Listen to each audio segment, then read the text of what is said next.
The Sandy and Toddcast is a Mindgarden Media podcast in association with Screw You, Todd Productions.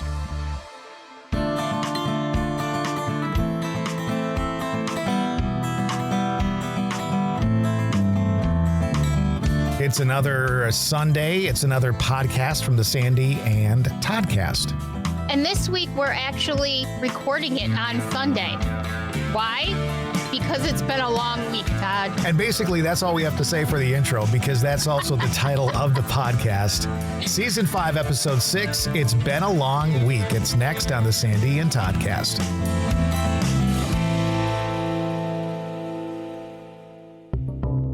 Hey gang, we are Damon, Sue, and Amy Lynn from the Adelaide Park Paranormal Society. Join us for each episode of the app's Alchemy podcast as we take a deep dive into the world of the paranormal, cryptids, the occult, and more.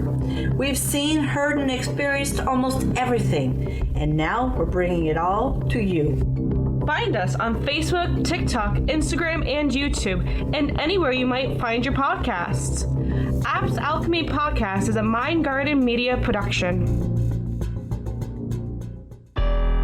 Broadcasting from two very different yet magical places not found on any map.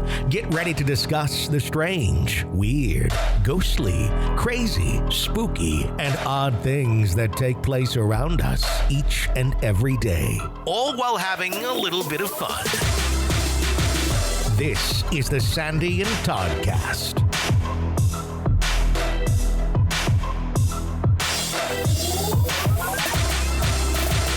Here we go, another podcast. She is Sandy. He is Todd. And it is the Sandy and Toddcast. It's been a long week. It sure has. And I don't even know what to say about it, but it's been a long week. And so a lot of work. For me, this is so strange. Usually I'm swamped with work. And this week I can only assume, because it's the week after a holiday weekend, a long holiday weekend, that everybody is kind of like relaxed all week. And so it has been quiet work-wise. For you, and yes. For me, and I do piecework essentially. I'm kind of like a freelancer almost, even though I partner with someone. And so I was going out of my mind with boredom. I listened to every piece of audio evidence that I either have listened to and listened to it again to see if I missed anything. I found pieces of evidence that I hadn't listened to yet that I was listening to. All kinds of stuff just to keep myself busy, because I am not the kind of person, you know this, that can sit. Right. I am not good at sitting. So I was just finding things to do like all week. And then on Friday, I found out that I lost someone who I care very much for. And not just lost them, but lost them tragically. And it's really taken a toll. So it has been a really long, long week for me. And you, on the other hand, have been extremely busy all week. Here's what I think is really funny about us, because we're kind of the same way in this. Like, when we're really, really busy, we're stressed out about being really, really busy. Like, it's crazy. We can't handle it.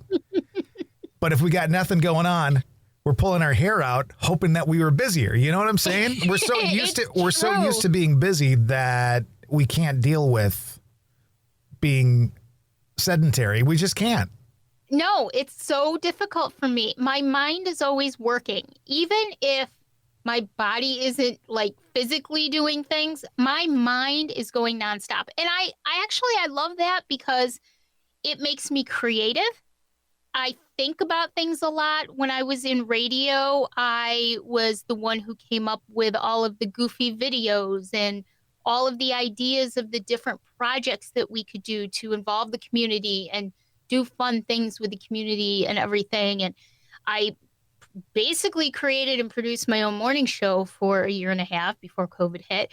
And so fundraising, I've done so many fundraisers, and a lot of stuff has just come to me by, right into my head.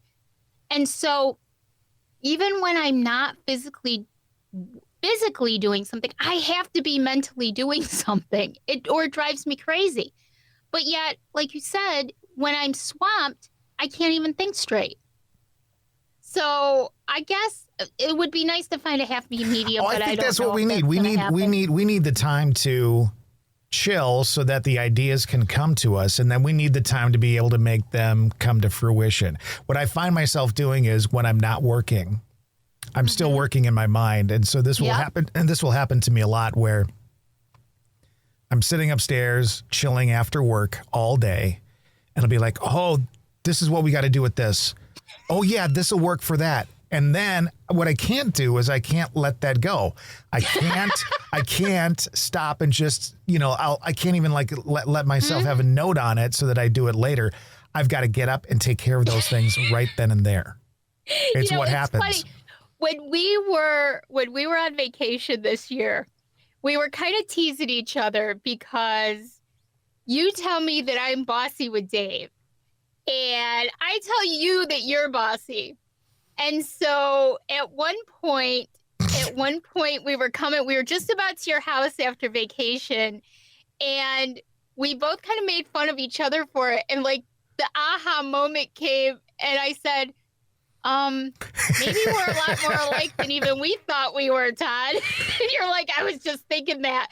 We are so alike in so many ways. And it's funny because we don't always see it, but then we'll get aha moments where we're like, yeah, we're just very much alike. The similarities are there, but then of course, obviously the differences are as well.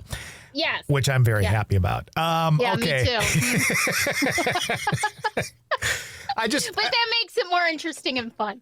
A couple of things that I wanted to throw out on the podcast is that one of the ways you and I had met was through a TV show that I was a part of a few years ago called Haunted State that was based here in Wisconsin. And basically the premise of it was to hit up locations in the state that were reportedly haunted and then investigate and see what we found, et cetera, et cetera. I think there were like 8 episodes.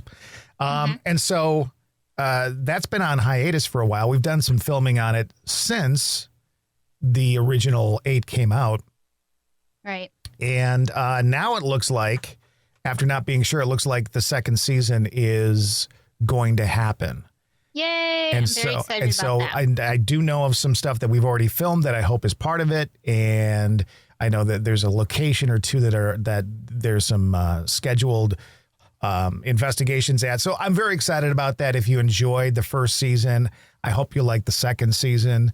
If you haven't checked out the first season, you should do that. It's on Prime Video. Yep. And it's the first season, but here's the thing, over that course of 8 episodes, and I'm not even in all of them, but over the course of that time, I learned so much, and I've learned so much since then, and my belief systems have changed since then. So I'm really looking forward to getting out and investigating again with that same team for the most part, I believe, because I've got some new stuff I want to bring to the table. Yeah, and I'm really excited for you because over the past, it's 2.5 years now, and I believe me, I know you tease me about it, but I don't just reach out to everybody that I see on Amazon Prime. That's just not how it works. But I liked the show, and I thought it was well done in that there was a lot of history given, and that is so important to me to understand the history, because history and paranormal activity go hand in hand. And so I thought it was very well done. It was not leaning in either direction. It was pretty much right down the middle.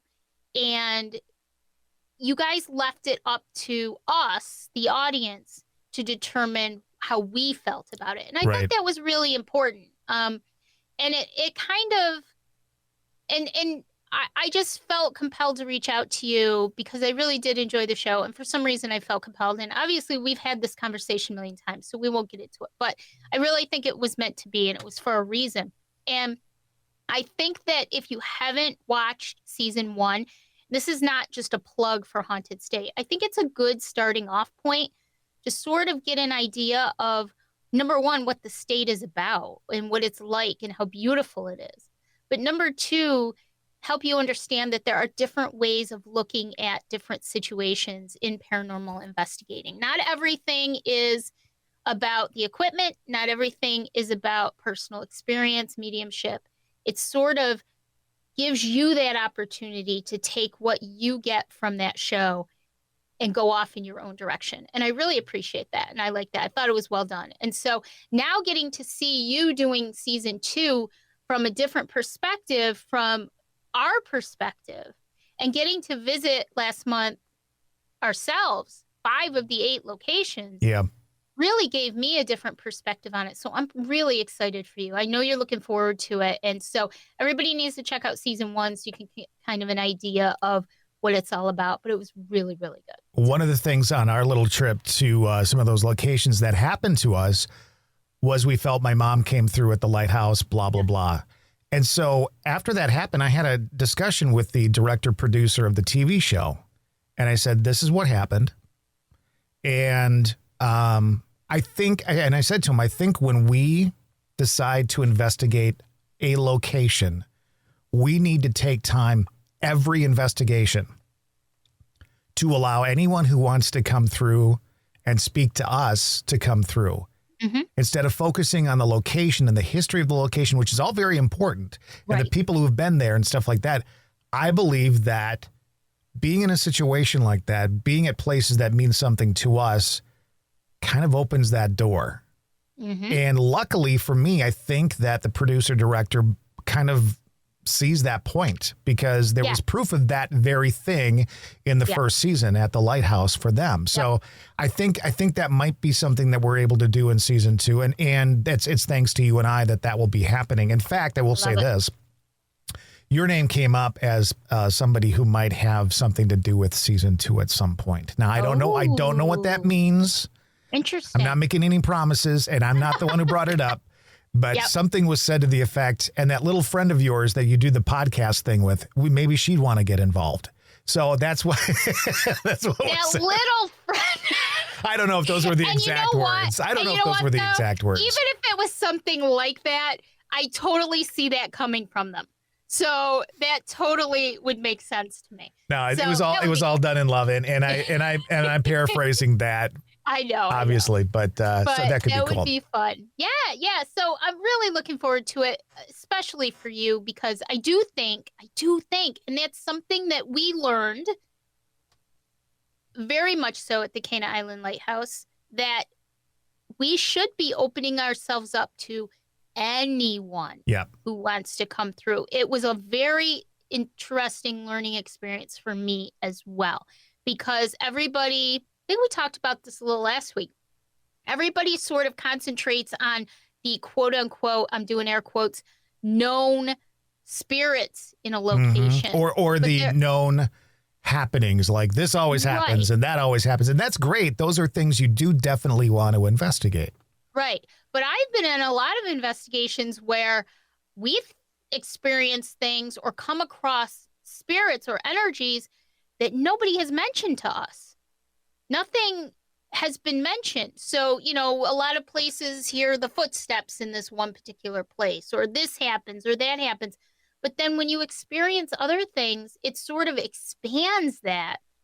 And it's very important, I think, now, especially with your mom coming through. And I told you, I 150% believe your mom came through to us. Mm-hmm. There's no doubt in my mind that we need to open ourselves up to different experiences. I just think that's really cool. So one other thing I wanted to kind of discuss, and it was something that I wanted to get your take on.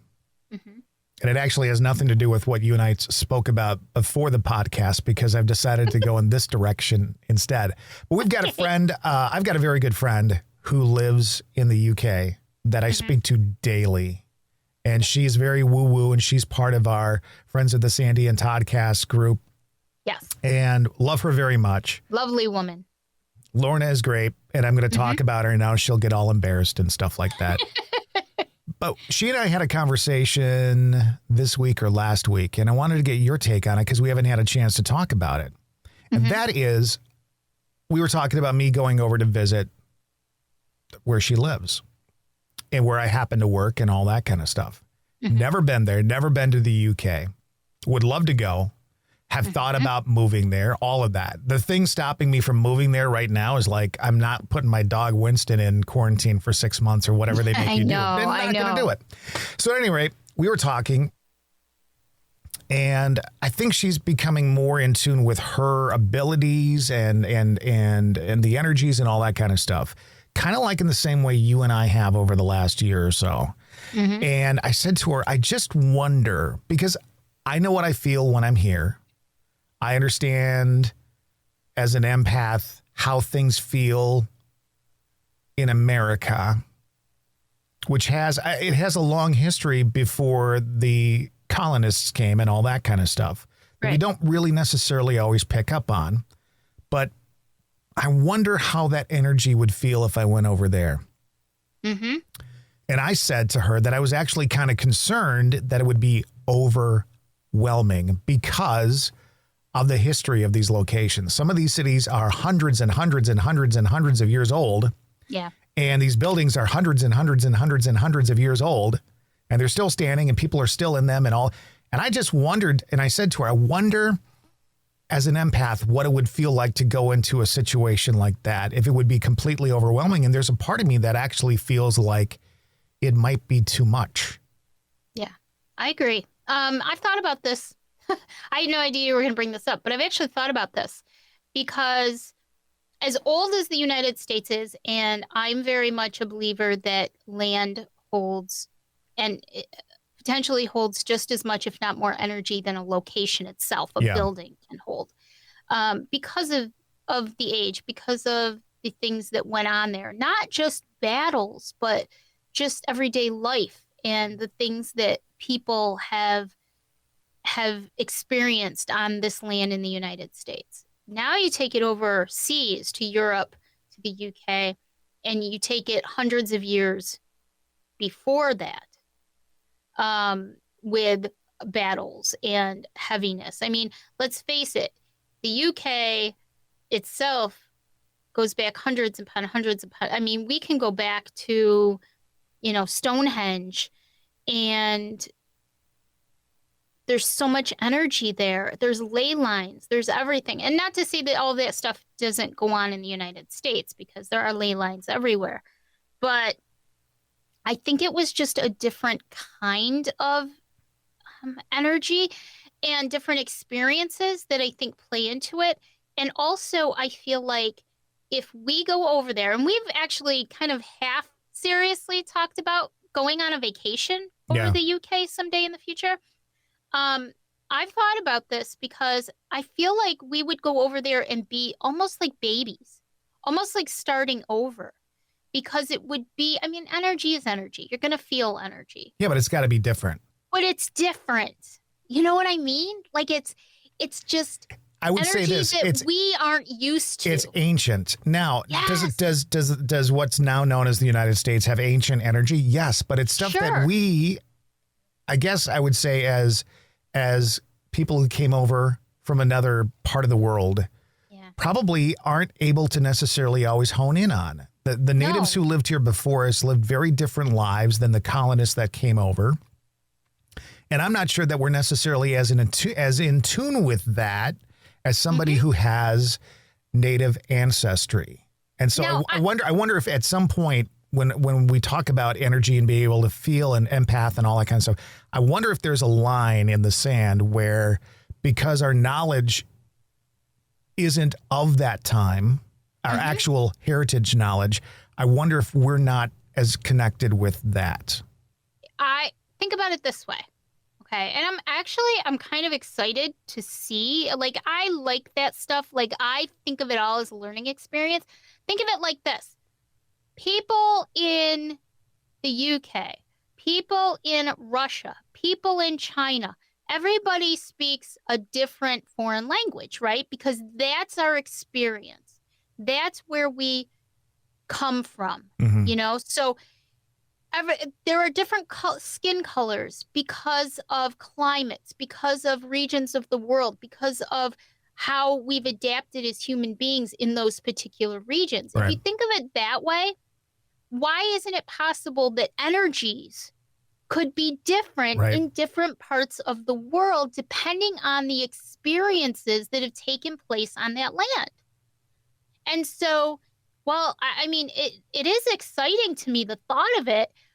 I feel like if we went to Russia or if we went to the UK, we would almost be starting over. It would be like being in kindergarten as opposed to being a college graduate, because we would have to relearn and learn how to manage what we feel and what comes to us in that particular region of the world or that area, right? I mean, that's just how I look at it. I know when I've gone to kind of historic locations, and when I say historic, I mean places like New Orleans, or I've been to like Salem and stuff like that. Yep.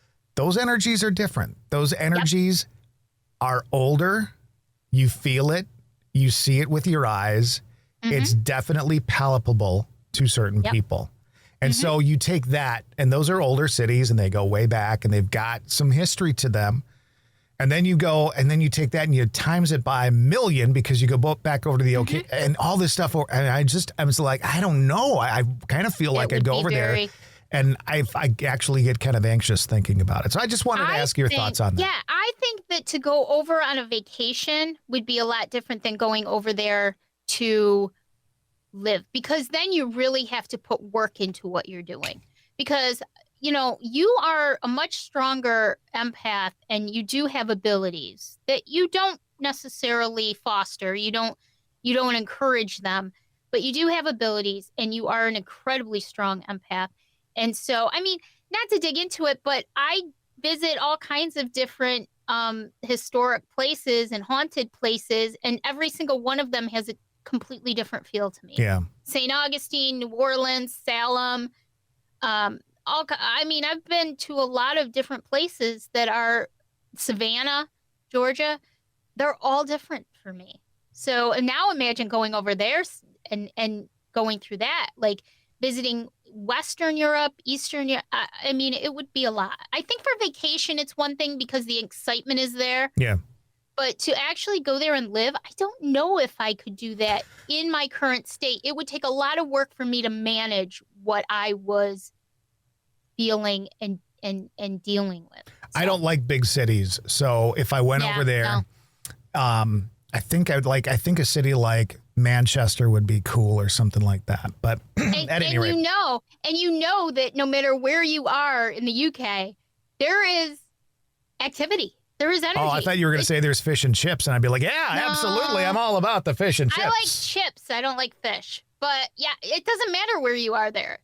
And you can't go. The land itself if you don't like fish and chips, you're not allowed in the UK. It's one of the questions on the entrance exam. If you can't check that off. Right?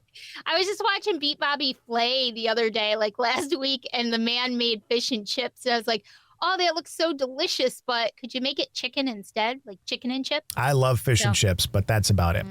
Yeah, so. Well, I turn the floor over to you. I know there's some things you want to talk about, and I know we're trying to keep the podcast to a shorter kind of thing. And so I know you've got a lot to talk about. When it comes to talking about a long week, mine was busy, but yours was a little bit more emotional. Yeah, it was really emotional. And, grief is an interesting thing because you tend to take, and this is just a human thing, but you tend to take people for granted until they're gone.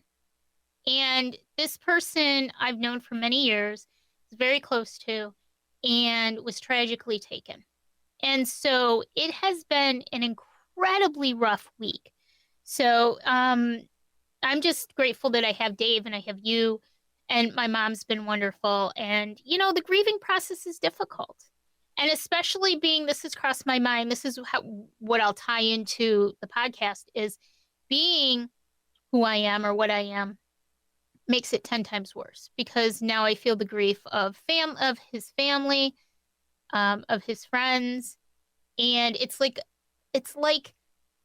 I don't want to think about it, but I can't not. And so I find myself looking up things that I shouldn't be looking up at this point, and it just makes it worse. So it's been a really rough week. two things that I did want to talk to you about because I'd love your take on them. And these are paranormal related. I thought it was interesting. Someone that I know tagged me in a post, and we've been talking about the Conjuring House, the real Conjuring House, a lot. And it did change hands. The ghost hunter people who opened it up as a bed and breakfast in 2019 recently sold it. And they sold it to this woman who bought it for a lot of money and is now doing tours of the Conjuring House. And it's no secret that you and I completely disagree with the whole bed and breakfast idea. We just don't think that this is the right thing to be doing. I think that house is very dangerous. And the reason why I say it's dangerous is because you don't know what's going to happen. People can walk through that house, people can stay in that house and just think it's a lovely house and leave. But if it hits on the right person with the right abilities, the right chemistry, the right belief system, whatever that happens to be, it's going to be extremely dangerous. And so this person I know tagged me because her brother recently had an experience there. He went there for one of the tours with the new owner and wasn't really skeptical per se, was just kind of non-believing either way, wasn't being nasty, I guess, but just, just kind of, yeah, we'll see what happens. Got 3 very pronounced scratches. We all know the number 3 in the paranormal world. 3 very prominent scratches along his arm. And so, first of all, I wanted to say, I told you so. And second of all, I thought this was interesting because it brings up a really interesting question, Todd. And I'd love your thought on this. When you're in a situation like this where you have a homeowner who essentially bought this home to give tours, knowing full well that the house is very unpredictable and can go either way and can be extremely nasty or fine, whose liability, whose fault is it really?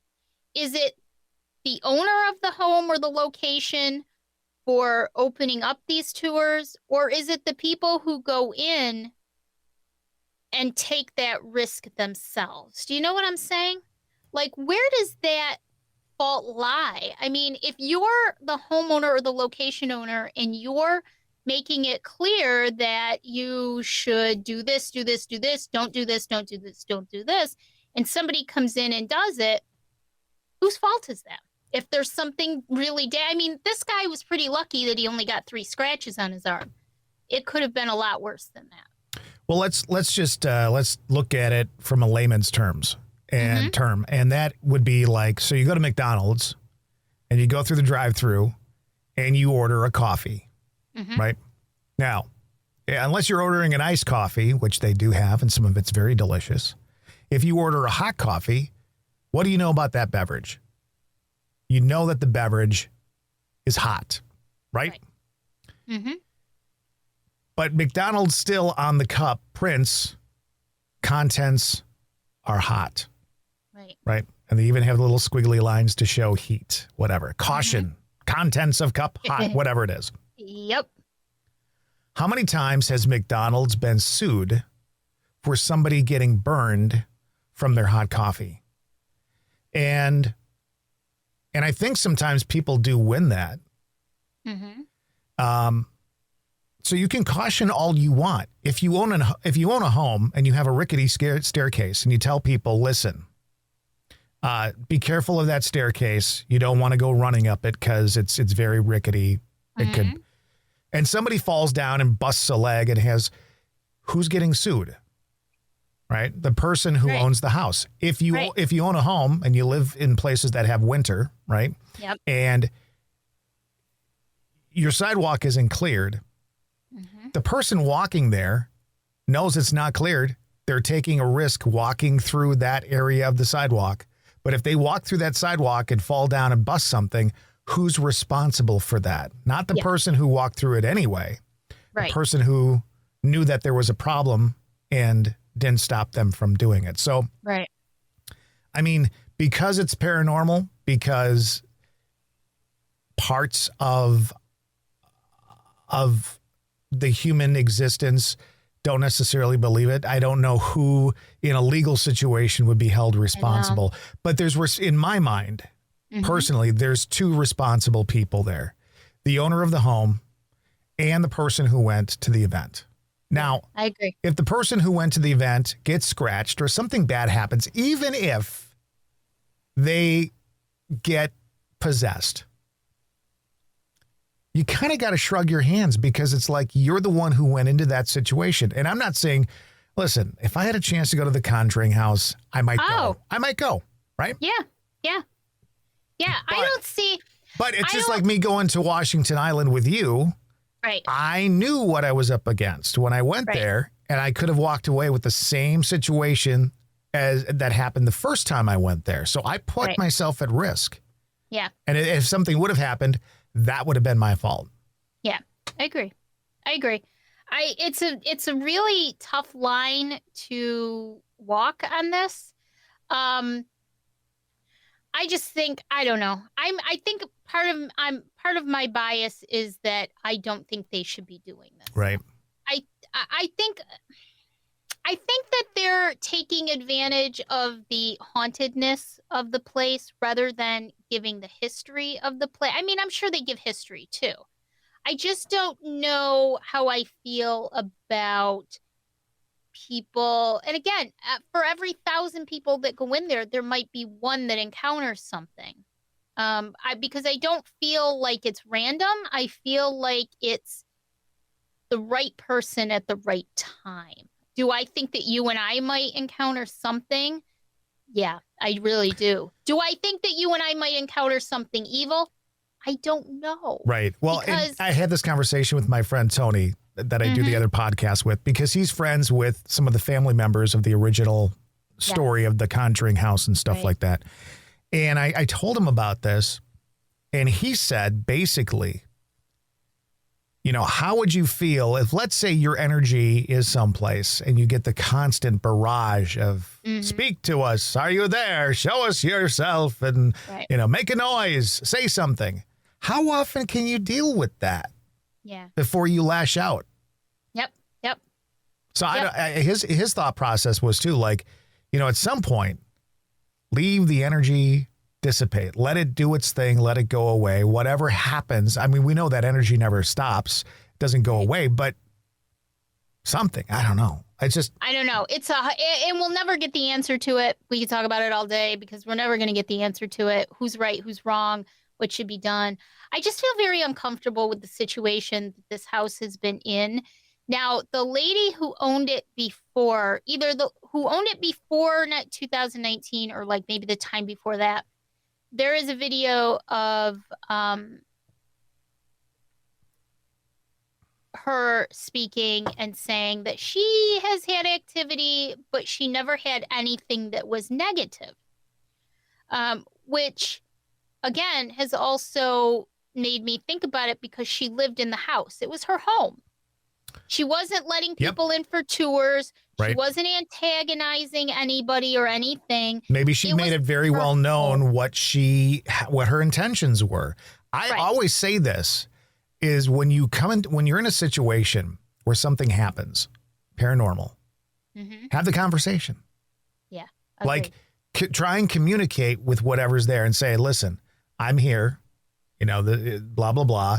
I'm not here to harm you. It's kind of the same stuff we do when we go and investigate someplace. We're not here to bother you. We're not here to harm you. We thank you for your time. Yep. You know, and if you're living in a haunted location, I'd like to coexist with you because right now I'm the current owner, blah, blah, blah. If you do that, maybe this individual did that. I know. Exactly.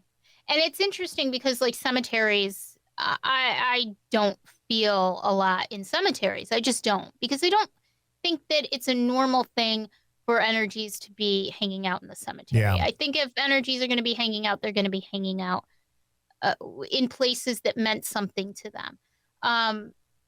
However, when we were in Oakwood Cemetery in Syracuse a month or so back, that is a very active cemetery. There was a lot going on in that cemetery. But regardless, every time I go to a cemetery, and I go to a lot, when I get out, I cross myself, I speak to whoever is there, and I tell them I come with peace and love and respect, and because we geocache too, and a lot of geocaches are in cemeteries, and I'm not there to be disrespectful. And quick story, speaking of that, and I was supposed to go this weekend, but I really wasn't up to it emotionally this weekend. We were geocaching last summer, and there was an old abandoned, made me so sad, an old abandoned cemetery on a seasonal road in the middle of farmland, the Barber Cemetery in the town of Augusta in New York. And we had a geocache there, and we looked everywhere, could not find this geocache. And Dave went back to the car with the dog, and I stood there and I said, if any of this family could help me, please help me find this box that I'm looking for.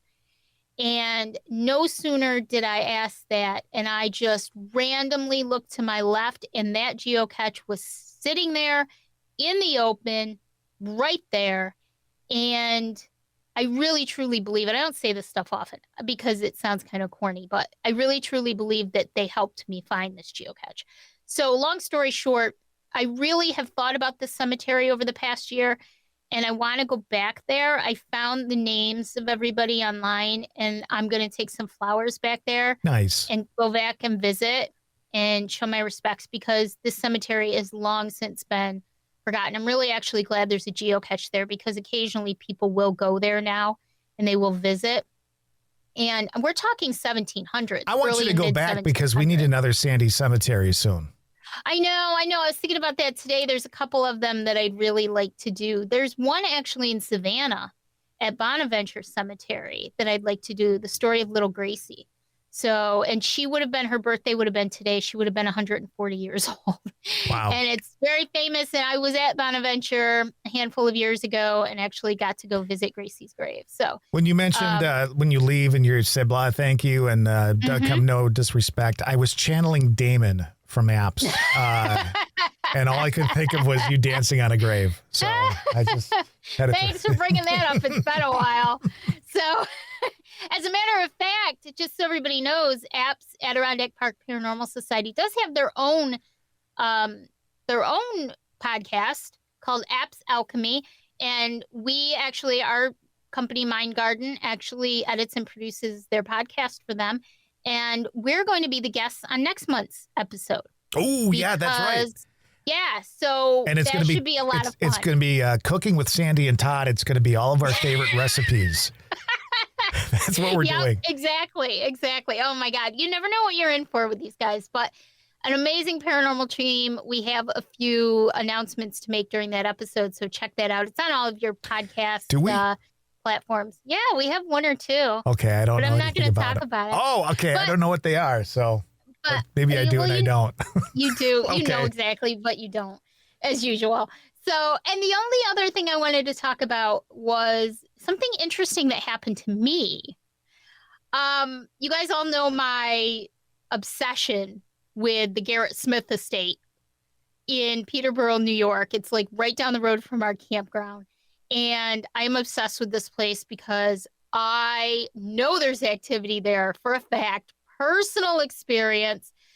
Dave and I have gotten knocks from inside the barn. The land itself is open pretty much until dusk every day, but you can't get in the barns unless there's special occasion or whatever. And last summer we were there several times, and I actually, in my mind's eye, which was probably the first time I had ever experienced this ability that I have, saw Garrett Smith and his family were huge abolitionists in the 1800s and helped a lot of runaway slaves. A lot of slaves came through his property. He also helped educate slaves, freed them, educated them, gave them jobs, taught them how to work in different fields to earn their own money. And just Elizabeth Cady Stanton was their cousin. Harriet Tubman actually visited the property quite often. So I'm just obsessed with this place. So last summer, I saw this African-American woman peek at me from around the back of the barn, and she was in period dress, and I saw her plain as day in my mind's eye. And I know I've gotten a few EVPs there. I know that there's somebody there. And so last weekend, we went out there because I'm obsessed with it. And I took my digital recorder and my Mel meter, and I didn't get anything on the Mel meter. It was kind of quiet that day, but I did listen to my audio afterwards. And let me just take it back one step, and then I'll go back to that so that everybody understands why I'm about to ask you this question, Todd. A few days before that, I had been listening to Amy Bruni's podcast, Haunted Road, which is another very good one. And Amy Bruni, of course, from Kindred Spirits, the TV show that you and I really enjoy very, very much. And she was telling a story about Waverly Hills Sanatorium in Kentucky and how one of her her very first experience there actually changed her thinking about paranormal investigating and the approach that she took, and sort of started to form the way that she investigates today. She had gone to Waverly Hills, and she had taken, I think she was with ghost hunters, and she had done some audio and left, didn't listen to it right away, went home and was listening back to it and asked something to the effect of, if there's somebody who would like to tell me their story, please tell me your story. And she actually got a response. And it was, I can't remember the exact wording, but it was a definite response to her question. And it made her realize that she needed to go back there because there is someone that she left. Someone who wanted to talk to her, wanted to tell her something, wanted to tell their story to her, and she didn't know it, and she left. And that led her to go back to Waverly Hills Sanatorium many, many times over the years. And so now to go back to my visit to the Garrett Smith estate in Peterborough, I listened to my audio. It was just about 13 minutes of audio. We didn't stay too long because it really was, when I say it was a quiet, there wasn't a lot of activity that day. I can feel the difference. But there was one interesting part of this audio where I said, do you enjoy being here? And a few seconds later, I got a very clear, very quiet. I sent it to you and Dave because I wanted your opinions on it. Right. Definitely, I think I have a little bit of an ability because I'm very good with audio, with listening for EVPs. I always have been. I think that I have some kind of, because of my abilities, I think that I have more of an openness to being able to pick up the sounds and discern them from just background noise. But there was a very clear no, and it was male. And my heart kind of sunk after I heard that, because I thought back to Amy Bruni's podcast and her story and what she said. And I thought to myself, my God, there was somebody who just told me that they didn't like being there anymore. And I didn't know until after I left, and I left them. And so it sort of made me even more determined than ever to go back as soon as I can and spend more time there and see if I can get to the root of what's going on here, because somebody obviously wanted to tell me something. And it's a little bit heartbreaking. It made me kind of sad to think that there was somebody there who's not okay with where they are. And of course, I've told you before, two things that I go into any kind of investigation, whether it's 13 minutes at the Garrett Smith estate or it's a 4-hour, 5-hour investigation, is I go in thinking, what can I learn from this and how can I help? So you better believe I'm going to go back and see if I can reconnect with this energy, the spirit, and see. It said it was male, and try and find out more information and see what I can do. Can I cross them over? I don't know what I can do.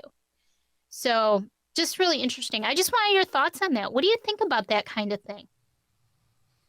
Think about what exactly? Like,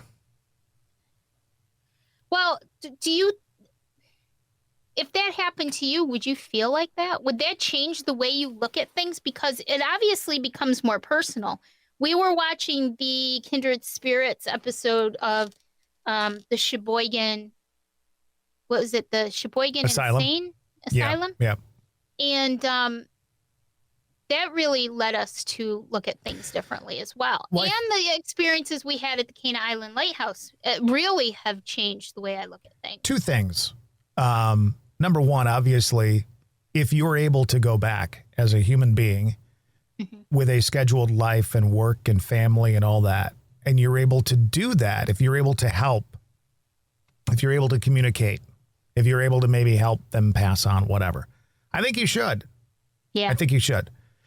But I also want to caution you because I know you, and even with what, like some of the stuff that happened this week in your life, while you have abilities that most humans may or may not have, most humans have access to those abilities, but aren't where they're at, are not as involved as you are.